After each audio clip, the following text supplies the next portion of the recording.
jërë ngeen jëf askanu Sénégal ñu ngi fii di leen dalal ci émission bii nga xam ne yéen koy faral di am fii ci DS Prod ma ci ñu ciy war a waxtaanee nag tey waxtaan mu am solo ma am ci benn invité bu am solo aussi boo xam ne tey ñoo ko war a waxtaanee ci bisu tey bi mu coïncider tamit ak tamit tey di jour spécialement dédié aux personnes yi nga xam ne dañuy bége ma koy dalal bu baax mu indi gan gi tey ji di leen ko présenté Ababacar Diop la tudd Ababacar Diop na nga def. waaw mu ngi fi Moussa salaamaaleykum waa àdduna salaamaaleykum waa DS Prod TV ñu ngi nuyu ñëpp nag ñëw ci tey représenté benn association bu tudd APBS association pour puissance âge du bébé au Sénégal. tey di suñu journée ñu koy féete fee Saint-Louis si Hydrobase. tey am na gars yi fa nekk am na plateau yu ñu def foofu yu am importance yu ñu fay def. man nag ñi day nekk fee ñi nekk fii man nag tey yàlla man la dogal ma ñëw fii teewal fi waa APBS. ñëw wax si journée bi quoi. waaw incha allah. waaw mbokk yi en parlant de cette journée Abba yéen cette association bi il paraît que vous l'avez créée depuis 2016. et que boobu ba tey 2015 autant pour moi kon donc depuis 2015 te boobu ba tey yéen a ngi doxal lu am solo c'est pour la prise en charge des personnes béguées. léegi moo bëggoon cee xam rek quels sont vos objectifs ak les attentes ndax ça correspond ak tamit li nga xam ne dëkk bi mi ngi leen koy jox quoi par rapport ak état bi ak ministère de la santé. ok Moussa association bi li ko tax a jóg moom mooy sensibilisation pour ñuy bégué. pour ñu gën leen a mën a considérer ci population bi. ñu gën leen a mën a jox cër bi ñu mérito ci population bi. ñu gën leen jox cër bi ñu mérito ci société bi. ci place yi ni am ci bërëbu liggéeykaay. ci élèves yi jàng ci biir. ci école yi ñu gën leen mën a comprendre xam ni ñoom. avant tout ce sont des êtres humains. surtout ça. donc handicap nag day am quoi. muy suñu handicap mais du handicap boo xam te boo ko amee da la war a beddi du genre ak yooyu. moo tax association bi loolu moo ko tax a jóg pour sensibiliser nit ñi wax ni ñii si société la bokk di diplôme yi nga xamante ni. ñi dul bégee moo la am. ñi bégee moo la am. kon place bu ñu mérito si société bi. dañ ko administration bi da leen war a jël. ñu nekk di leen jox ay places yu ñu liggéey ñu leen di considérer comme nit koo xamante ni ça veut dire que il mérite sa place dans la société. loolu association bi en résumé loolu mooy but bi quoi. am na nag ay développement yoo xamante ni am na ay yeneen affaire yoo xam mu ngi si biir yu ñu war a jàngalee ñu ñuy sensibiliser nit ñi la xamante ni xale ñu muy commencé pour dërëg yooyu du genre yooyu yëpp ñu si waxtaan. te xam naa bu demee ba si biir. waaw incha allah dinaa si. waaw doguma la sax ci aspect boobu bëggoon naa diital la yow mi nga xam ne yaay sama invité mais aussi à l'ensemble des téléspectateurs yi nga xam ne ñu ngi bàyyi xel benn vidéo bu am solo boo xam ne tey jii dañ ko def ci journée bi officiellement ci seen 24e journée bi ñu amoon ko ma bëggoon ko déetal Sénégalais yi ñu dem ñëwaat après ma laaj la ci sa xel sa xalaat. Cette petite fille de 4 ans ne communiquait pas avec les autres, ne répondait pas à sa mère. Mais aujourd'hui, en arrivant dans le cabinet de la psychologue scolaire, c'est elle qui invite à jouer. Tu veux commencer quoi? Ça fait 1 an, oui, qu'elle a arrêté les écrans. Qu'est-ce qui a changé? Déjà, elle avait pas l'habitude de me regarder quand je lui parlais. C'est-à-dire que quand je l'appelle ou je lui dis quelque chose, elle regardait ailleurs. Donc elle était là sans vraiment être là, quoi. Qu'est-ce que tu fais? Qu'est-ce que tu fais? Des dessins animés depuis l'âge de 6 mois sur toutes sortes d'écrans, plusieurs heures par jour. Car tout le temps passé devant les écrans, c'est du temps que l'enfant ne passe pas à expérimenter. À l'aide de tous ses sens. De 0 à 5 ans, chaque interaction crée une connexion et construit ainsi son cerveau, puis son langage. Tu vas aller arroser? Aller mettre de l'eau. C'est en effet parce que sa mère parle à son enfant de ce qu'il est en train de faire que les mots arroser et eau prennent tout leur sens et s'impriment dans son cerveau. Les orthophonistes d'ailleurs s'inquiètent de l'explosion des consultations pour ces troubles. Autant de constats faits par différents professionnels de l'enfance, mais aussi dans le monde entier des études scientifiques qui interrogent cette surexposition. Grand magasin de jeux, tablettes, consoles, dès l'âge de 2 ans, avec aucune information, notification sur les précautions d'usage. Je différencie un outil éducatif qui passerait par du numérique ou qui passerait par un écran destiné à des enfants avec une bonne gestion de ce qui consiste à laisser un enfant derrière un écran tout ou partie de la journée sans avoir de régulation du contenu et avec un impact qu'on ne sait pas encore véritablement définir chez les plus petits. On ne connaît pas les conséquences. Donc il faut aussi qu'on développe la recherche et qu'on travaille avec les industriels et qu'on régule ce qui doit l'être. Cette mère de famille, elle, qui constate jour après jour les progrès de sa fille depuis l'arrêt des écrans, a pris une décision pour son 2e enfant. Il n'aura pas du tout droit à l'écran jusqu'à ses 4 ans. Ça, c'est sûr et certain. Tu veux lui faire un gros câlin? waaw léegi Ababacar Diop waaw léegi noo gisee vidéo bi nga xam ne seetaan nañ ko ba pare. waaw Moussa vidéo bi seetaan naa ko gis naa ni mu demee si xale bi ñu jox tablette bi pour musique ça veut dire que tablette bi am na sens positif am na sens négatif mais peut-être si biir vidéo bi xale bi dafa tombé si sens négatif bi maanaam tablette bi boo koy jox xale bi toujours xam koy rendre calme pour mu timide te bégement boo calmé wala nga rus nit ça veut dire que foofu même sax boo dërul boo rusee nit sax booy xam moom parfois tu sens que da ngay dër boo timitee tu sens que booy wax tu te patines alors da ngay dër peut-être sens boobu la xale bi tablette bi jox ko sensu dër bi quoi mais dër dafa am fu muy commencer c'était xale quoi à l'âge de 2 ans 3 ans parfois nga gis xale bi di wax mais ni luy am ay trouble ni de parole ñu koy ree di ko bàyyi si bi non foofu tu dois le corriger parce que foofu la bégament bi di commencer à l'âge de 2 ans 3 ans boobu muy wax di am ay trouble de parole ñu koy ree ak yooyu boo ko fa bàyyee ba mu dem à l'âge de 4 ans di dem ba di wax couramment pour nga corriger ko day metti mais foofu tu dois le corriger tu boo waxee nga ne ko arrête ni waxee lu xel ça veut dire que tu corriges yow mi parent bi yow mi la xam yaa koy surveiller mais nag bu demee ba si école bi ba dër parce que parfois mën na doon élitaire quoi parfois day am ñoo xam te ni seen famille dafa am ay parents yuy dër seen famille dafa am ay parents yoo xam ne ni dër peut-être mënoon ko di ale foofu mais si même nekkee foofu sax mën na deñ yëpp si suivi bi lay doon prête attention si booy bi dër du accompagner ko daal parce que loolu mooy but bi quoi parce que benn handicap la boo xam te ni c'est pas méchant mën na deñ quoi parce que trouble de parole rek la waaw parce que man gis naa ñoo xam ne daloon na leen te wér nañ wala même bu fekkee wéruñu sax à 100% ñi ngi jongler entre li ñu bëgg a wax ñoom ils vont faire parvenir dina gars yi nañ ko xam sans pour autant ñu montrer que ñoom dañoo am cette maladie je peux dire wala cette ñàkk faculté pour mën a wax. si même si bi association bi ngi nii nous avons un professeur bu tudd professeur Alioune Guèye. c'est-à-dire que c'est un professeur boo xam ne moom. daf ñuy jàngal comment on doit parler. parce que am na ay nit ñoo xam dañuy dem ba nekk mag sax dañuy am problème exprimer wu. dañuy am problème wax ba dañuy doonu mën a wax. mais la première chose du moins bi mu ñuy njëkk a jàngal mooy. dafa am loo xam te ni moom mooy. mot à mot bu booy waxti mot à mot. tu veux dire Moussa. kaan dem boutique ba tu dis Moussa. kaay ñu dem boutique ba. apprentissage boo xamante ni moom ngay commencer pour mën a maîtriser sa wax pour mën a am système. boo méthode boo mën a waxee. on dit méthode. nga am méthode boo xamante ni moom ngay communiquer pour mën a maîtriser sa langage. côté adrénaline. waaw ça c'est vrai. boobu nag dafa am lent ak rapide.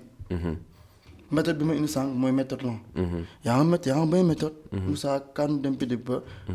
mais ba nga dire méthode rapide Moussa kaan nu dem bitig ba c'est-à-dire que boo koy continuer c'est-à-dire que. da nga gis ne apprentissage de fur et à mesure ngay dem. di nga gën di maîtriser sa dër. dër bi lépp maîtriser rek la quoi. mais tamit suivi tamit bokk na si quoi. nit ñi di jàppale ñu. bañ ñu dina déstabiliser. nit di wax nga koy reetaan. loolu day bëri moom. wala professeur bi. booy baa ngi dër. mu bañ ko interroger kii boo ko interroger daf koy yéexal. waaw fii la ñuy fanaan waaw. wala fii la ñuy fanaan non non si école amoon na waaw. non mais ça veut dire que may ko temps. bu mu waxee parole de parler. may ko fit. ça veut dire que moom bu amee fit rek day wax. waaw. bu amee fit rek day wax mais ça veut dire que bu stressé wala muy xalaat di bu waxee dañ koy ree wala mu xaar ni moom bu waxee kii bi daf koy man bi may jàng. ma ne te anecdote bi may jàng. ça veut dire que soo muul sama leçon. damay indi dër bi quoi. su defee professeur bi. waaw suñu monsieur bu affaire bi sonalee. dama toog. parce que peut-être patience bi mu war a bu ma war a may dëgg pour mu rester. du ma ko may. du la ko may c'est ça. loolu poñ la woon boo xamante ni ça veut dire que. waaw dafay dal nit quoi. mais ça dit nag war nañu gën a may ñi béggee temps. bu ñuy waxee. ok gën leen may fit.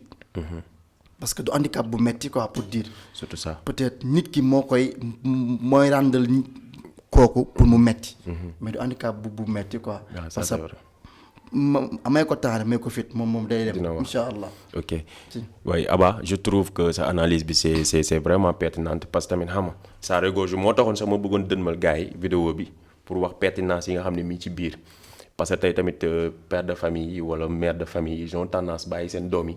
comme di leen bàyyi ak téléphone bi ñuy def lu leen neex te loolu tamit ça suscite parce que comme ni nga ko waxee rek il faut leur donner ce temps mais aussi il faut aussi veiller afin que ñoom li nga bëgg ci ñoom mu mën a nekk parce que il faut aussi tamit ngay veiller afin que li nga bëgg ci ñoom mu mën a nekk parce que tey on a tendance à voir cela ci différentes cultures yi nga xam dañ ciy gis ndaw ñi ak ni ñuy nekkee par rapport tey écran bi ni muy jëlee ci ñoom doole googu muy am ci ñoom tey ji mën na leen permettre ñu ëllëg ñu ragal seen bopp bu ñu waree wax te comme ni nga ko waxee j'approuve que li nga wax que ni loolu processus la quoi nit ki bu nekkee ci yoon bëgg a wax da nga koy kàttanal de un parce que wax du ci kenn la yomb kon donc nit bu bëggee wax da nga koy kàttanal mais may ko fit bu mu waxee kon rafetlu naa teewaay bi rafetlu tamit le fait ma bokk yow émission bi ci sensibiliser gars yi mais ceci tamit li nga wax tamit c'est déjà ce qu'il faut quoi il faut que ñu jox leen ce temps de répit bàyyi leen xel mais aussi tamit dooleel leen kàttanal leen afin que ngeen xam ne carrément société bi yéen a ngi ci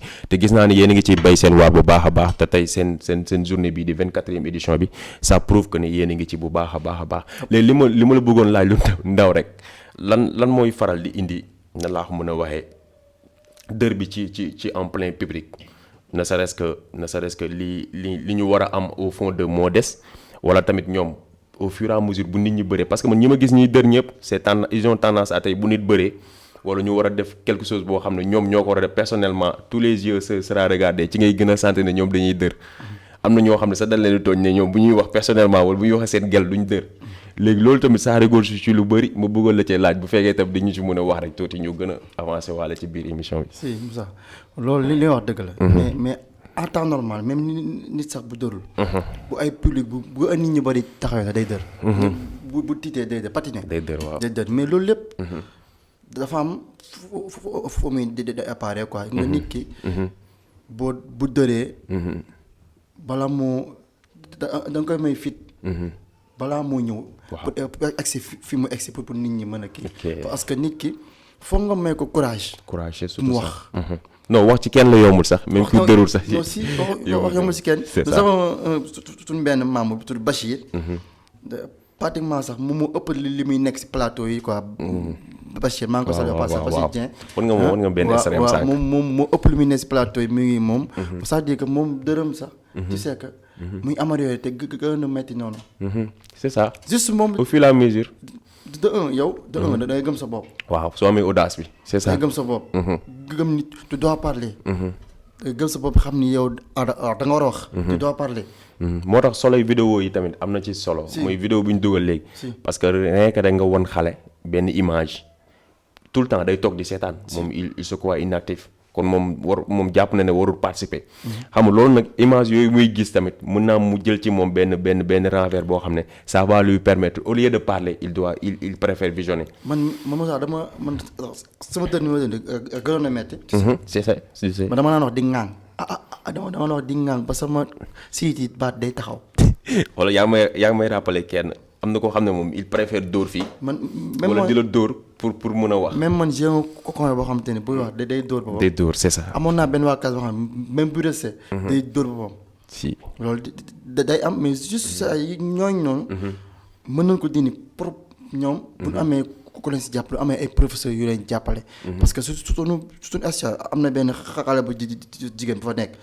peut-être dina du jar ma wax turam mais dina xam peut-être bu seetaan dina xam mooy kat. bi muy ñëw foofu dafa am problème wax. surtout ça. mais mu ngi professeur bi daf ko jàppale professeur Alioune Gueye daf ko jàppale. si en commençant ni ko tu dois parler de mot à mot. surtout ça. fa la commencé. c'est-à-dire que di ko boole ko si boobam. ba muy wax sax. da koy kii maintenant day wax mot à mot rapide ba commencé di wax carrément. si fa la commencé te yàggul. matu sax 1 mois. surtout ça kon yéen seen lii bi war ngeen ko gën a mën a yaatal est-ce que yéen a ngi xalaat ci planification boobu gën koo yaatal afin que ñeneen ñi nga xam ne dañoo ragal seen bopp ci côté boobu parce que man j'en connais ñoo xam ne tey jii. comme puisque man maa ngi ci domaine cinéma et tout am na koo xam ne il a ce handicap parce que on a eu fait man ak moom dañoo defoon benn casting mu def ko ba pare mais après il s'est trouvé que dafa dër il a préféré bàyyi noonu mën na ko lu tax mu ne man su may wax du leer quoi te or que ça n'est pas l'objectif quoi il a le bon profil il a tout ce qu'il faut comme li ngay wax rek audace bi tamit da ciy manqué mais tamit jot nañu lancer à travers cette émission ci biir DS ngeen lancer waale afin que ñeneen ñi nga xam ne ils se sentent dans cette même posture pour ñu ñëw mën a adhérer seen émission bi. waaw cet appel ma lay permettre nga defaale ko benn yoon. waaw affaire bi méttiwul même man rek am naa ay nit ñoo xam man depuis bi ma bokkee ci association ba tey. fépp fu ma dem bu mu gisee ku dër. mu naree benn yoon. ma gis na nga dër du ma la wax dara. mais même sax bu ma soxla foofu. ama fay demaat. pour woo la. si tu as 2 minutes ou quelque ñu toog waxtaan ma wax la ne am nañ association bi am nañ groupe WhatsApp. bu su bëggee dugg parce que groupe WhatsApp chaque jour dañuy hésiter nii sax. pour ñuy vocal pas ñuy bind. ok surtout ça. parce que am na ñoo xamante ni ce sont des. ils veulent le mettre à l'aise. ce sont des blancs. am na ñoo xamante ni ay américains yi nekk si biir groupe bi. c'est-à-dire que mënuñu li anglais. mënuñu li français du moins. ils préfèrent te pratiquement fii ñu bëri anglais français la leen di bind. dañuy préférer ñoom ñu vocal pour ñoom ñu xam ni ñii vocal groupe bi ñu si bokk dañoo dër. ok c'est ça. groupe yi si bokk. danoo dër quoi may naa si appel rek ci koo xamante ni képp koo xamante ni. bëgg nga ñu rejoindre si association bi. APBS. APBS waay. méttiwul je rappelle que c'est l'association pour la prise en charge des personnes béguées au Sénégal. au Sénégal. ñu jàpp parce que tey rek bi ñuy dem waa Kudd ñoon àll 2 bus climatisés. ah rafet na macha allah 2 bus climatisés. on a fait le ramassage. de Dakar. Thiès. Louga pour aller à Saint-Louis. parce que tey sax dafa am benn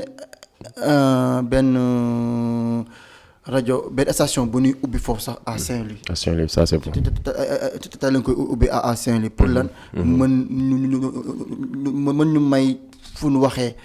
parce que tamit ay nit bu ñuy xeex dara foo ñu am fu ñuy waxee. foo ñu am fu ñuy yoo xamante ni moo exprimer aussi seen li ñuy def yëpp quoi. di lancer appel rek ni képp koo xamante ni. yaa ngi bëggee.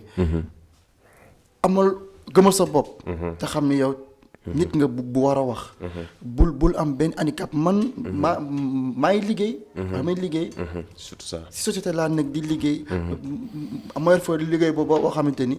damay wax à tout moment damay dugg de bureau à bureau. waaw il faut avoir l'audace. damay dugg de bureau à bureau teewul handicapé wu ma dara si sama liggéey. c'est-à-dire que chaque jour dinaa même sax bu may dër dinaa ko jéem a maîtriser ba li ma bëgg wax dinaa ko wax même ci biir bëtam yaa ngi wax c'est-à-dire que moom regard bi nga koy regard moom daf koy permettre moom day taxaw di la déglu. surtout ça. mais si bu koy wax di sëgg yaa ngi di ko santé de ki ngay waxal. ki ngay waxal patience bi mu war a am écoute bi mu war a am pour mën a taxaw déglu dootu ko amati. c'est-à-dire que loolu. journée bi daal mu ngi noonu Moussa. en résumé. loolu mooy loolu association bi di wax nag professeurs yi. surtout ñi nga xam te ni ñu nekk si école yi.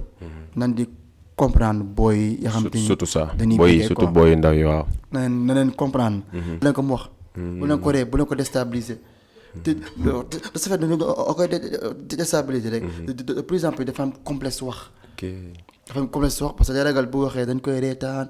wala du genre ak yooyu yëpp ça joue quoi dans l'esprit du gosse. da joue si esprit am. ça c'est vrai dafay métti si moom. pare dafay tax mu timide parce que nit ki boo xul da ngay timide. waaw ça c'est vrai. ñëpp mel ni Babacar Diop. waaw man sama beeg du sama handicap. non il faut oser ça. man du sama handicap. depuis ma nekk xale man mun ma la wax sax man Moussa. fan laa commencé dër parce que man. dama commencé màgg rek. sentir dama dër. xaw ma damay toppandoo xaw ma damay kii. mun ma ko laaj naa sama yaay sax munu ma. li mu wax saa dégg moom sax xamul sax. la case totalité noonu lay demee. waaw. peut-être loolu moom lay éviter yeneen booy yu bari mu leen di daal quoi. que les parents. sauver les enfants. si bu ñuy wax bu ñuy commencer di jàng wax xale bi di wax di am blocage ñu koy reetaan wala muy kii non. il faut la corriger. il faut la corriger de la bas âge il faut la corriger. non on comprend que c'est une lutte boo xam ne ça doit adhérer tout le monde. les parents comme tu l'as précisé ak les professeurs d'école. il faut que tamit ñuy soutenir ñi nga xam ne ñi ngi ci dimension boobu noonu toll ci pour ñu leen di jox cet temps de parole mais aussi tamit di leen kàttanal may leen fit afin que ñu ñeme xam ne lii du dara handicap la rek comme toutes les autres handicaps. mais il ne faut pas le mettre dans l'esprit. di rafetlu tamit di ànd ak yow ci émission bi di la wax ñu beneen yoon xam naa lii moom dinañ ko defaat. Inch'Allah nga ñëw fii ñu gën a waxtaanee affaire bi ak l'ensemble de ton association. même bu fekkee sax vous avez des choses comme des sorties ou bien des plannings comme ni ngeen ko defee cette quatrième édition cette 24e édition soo leen ko amaatee mën ngeen ñëw les portes de DS vous sont vraiment ouverts ci aspect boobu noonu mais ma lay jox kàddu gu mujj rek nga tàggoog askan Sénégal ak diaspora bi yëpp. waaw di sant di gërëm ñëpp di sant waa DS. pro si opportunité bi nga ñu may tey pour ñu ñëw pour wax. ci toute association bi. parce que bi may ñëw de ñoom ñu ngi à Saint-Louis mais woo naa leen. ba wax leen ko. focal ci groupe bi tamit. wax leen ko ni leen maa ngi dem. mais maa ngi représenté association bi ci benn émission bu ma invité toute association bi di sant di gën a baax Moussa. yow ba ma la waxee affaire bi rek. automatiquement da nga ne ma ñëwal bu hésité sax ñëwal. il faut le faire c'est ça mu doon loo xamante ni maa ngi koy rafetlu bu baax. di sant di si gën a parce que moo naa la ko nga ne sa waay bàyyi ki dafa may tardé rek. parce que non c'est la contribution de DS Prod ci biir affaire yi waaw di remercier waa DS Prod bu baax a baax di sant sa cameraman bi. sàmm de maa ngi wax. Ndiaga la ma quoi mu na ma retaan pour déstabiliser ma. waaw reetaanu ma quoi. c'est un professionnel. di ko sant bu baax a baax. mook Aline mooy ñooy jinne caméra yi. si bien sûr oui si c'est à voir quoi. mais kenn du xaarim ci ginnaaw. waaw le réalisateur. borom kii waaw. waaw bien sûr. siyaar bu baax. si oui lu leer. loolu lépp di am solo di sant di gërëm ñëpp di wax parents yi nag. ñu veille bu baax si seen doom yi. bu ñu commencé di wax professeurs yi tamit ñooy may temps de parole si seen élèves yi la xamante ni dañuy béggee. parce que am na solo quoi. nga gëmloo leen seen bopp parce que nit ki mën na bañ a gëm boppam sax nga gëmloo ko boppam. waaw surtout ça. waaw parce que. ko complexe bi ni am daf lañu tere wax. waaw dina may di sant bi gënam daal Moussa bu baax di am contentement bu baax. amul benn problème macha allah. waaw rafetlu nañ loolu. kon askanu Sénégal yéen a ko teewe woon li leen doon dënmal tey jii muy émission bi nga xam ne tey jii ñu ngi ko waroon amal fii ak Lance ak cette association bi fi teewaloon tey les personnes yi nga xam ne ils ont cet handicap je ne dirais pas un handicap sax mais qui ont cette ci biir faculté lañ koy tuddee sax mais ci des quoi ci des woo xam ne ci waxin lay doon mais lépp rek di sant yàlla di ko dënmal Sénégalais et que aussi tamit di leen di wax ne fii la fi xewe woon fii ci DS Prod di sant di gërëm di màggal ñëpp bàyyiwuñu kenn di nuyu nag toute personne qui suivent cette scène bàyyiwuñu waa France waa États-Unis xam nga ñi ngi bëggee ñëpp di nuyu ñëpp di nuyu sama bitikee bi nag wuri maa ngi koy jaajëfal bu baax a baax sama gars. ça tamit di mënuma ñëw ba fii bañ a sant di gërëm. sama yaay. ak sama doom Fatou Kiné Mbaye. Fatou Kiné ok. ak sama mag yëpp daal. Vas-y, di leen remercier bu baax a baax. si ñoom sama famille jàppale bi ma jàppale. ak compréhension bi ñu am si yow bi ñu am si man. di gërëm ak sama DG fi may liggéey maa ngi koy gërëm ak son chauffeur Ousin. di gërëm sunu waa bureau yëpp parce que ñoom tamit dañ ma comprendre moom tamit bu ma fa ñëwoon ñu may déstabiliser dina métti si man mais nag an maa comprendre di sant ñëpp ñoo xam nan ma comprendre ma di siyaar bu baax waaw merci beaucoup jaajëf kon noonu la fa demee ñu ngi béggewaat ñëpp di leen wax à la prochaine fois pour une autre émission jaajëf